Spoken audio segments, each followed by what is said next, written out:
So we've got Graeme McDowell, Yeah. drug user. What are you? Have you seen much about Yeah, it? he took, was it nasal spray or something? He's Vicks? Vicks. Vicks nasal spray. Well, that means I need to go and ban myself because I've used Vicks several times. Yeah. So you've never actually been in the red. You'd be banned for drug use. Yeah. He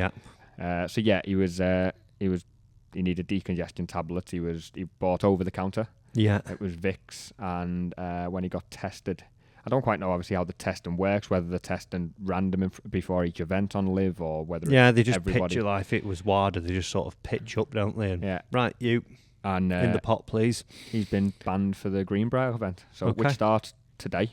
Yes. Which is now finished for this podcast. Okay. And Graeme McDowell fat money was he fined? $125,000. So not as many fines as he's got from the DP World Tour. So you got to take that. If I give you 10 pence now, yes, that's probably done the equivalent. No, it's probably not even done that much to his bank balance. Yeah. A very small fine, and it feels tough, doesn't it, when you do something innocent, or you feel like it's innocent? And I think something as small as Vicks. Yeah, it's a tough one because, and this is like, I'll relate this to something that everybody says should be changed in golf, right? He's obviously gone there, he's got some nasal issues or congestion issues, whatever it is, and you think, right, okay, I'll just buy this Vicks like it's harmless, isn't it? Yeah. He's not all of a sudden gained 10 yards or heightened his spidey senses and is now an immense chipper because he just blasted a bit of Vicks to help him sleep or breathe a little bit better. But if there is a list that stuffs are on and you are a professional athlete, that is part of your job, isn't it? To say, right, I need to be aware of what is in the list when I go. Yes, it's an innocent mistake, but unfortunately, you've got to take the repercussions because you can't have it where it would be, there's a grey area.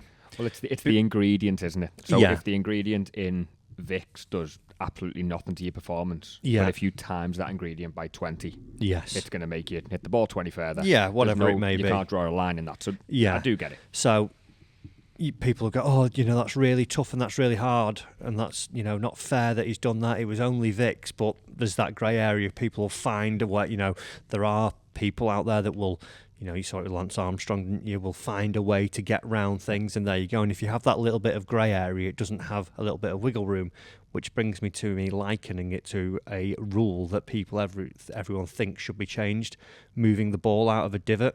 What's a divot? So exactly. So you get a bad lie in the fairway. Yeah, it's in a divot. Well, you think about a divot that might be 2 weeks old and it's just a tiny crater that's a bit of a different just colour. Sat down a little bit. So how would you then police that? That's fair. I've always kind of agreed with the divot. People saying, this rule should be changed because every time we see it, it's in a brand new crater of a divot. If it was a sanded divot, you'd go, okay, it's clearly been maintained by the green staff. Yeah. Maybe, but then is there someone who go, the sand's blown away a little bit? Yeah, which is fair. A bit like you would say with, your medical things. Well, I didn't know it was banned. Patrick Reed would figure everything out. It's only Vicks. He'd be in a divot every time. Wow. Don't be saying stuff like that. His lawyers will be on to us. So, I think, it's a shame and, you got to hold your hands up. Sometimes it's, rubber the green like finding a divot. You go, okay, well, I can't do anything about it. Just got to get on with it. And to be fair to him, when I saw the statement, it was very much that he sort of looked or... it seemed, he's quite sincere in that, yes, I've made a mistake. It was over the counter, did it innocently. I accept the punishment, and off we go. Goes on holiday for 4 weeks. Do you know what would be interesting? If all the tours, published who and when got tested. Yeah. Because, obviously we've not heard of, however, when was it, 2021 LIV started? 21 probably. Yeah. So let's say it was then. 3 years now. Yeah. How many drug tests have actually happened? I don't know, but is that the first? Well, that's the first ban one, yeah. I thought it was, yeah. Again, because he made a little bit of a dig at other tours, didn't he, in his statement, unlike some other tours or whatever the comment was. I'll have to find it. And then again, have the PGA Tour release it, because it'd be interesting to see, do the big names get tested the week before a major, or because obviously not having your biggest asset at something wouldn't be good for business, would it? No, you don't want to catch. Not saying that those boys, girls are, the pinnacles of their, whoever are the pinnacles of those tours aren't being tested and are doing something that they shouldn't be. So you're not accusing McIlroy of being on steroids? No, just to be clear. But it'd be interesting to see like who and when gets tested. Yeah, I'm sure the frequency. There's sports across the world, regardless, where they will. I know the boxers, turn a blind eye to certain people and say, well, we don't really want to catch that person because we need that pay-per-view or we need that event to pull the crowds, so we won't test them. Have you ever watched that McGregor documentary? Like the first one? Called Notorious? And it's like they just turn up, don't they? Yeah. And then there's like the Rio Ferdinand incident, wasn't there, where he like had gone out for lunch after training.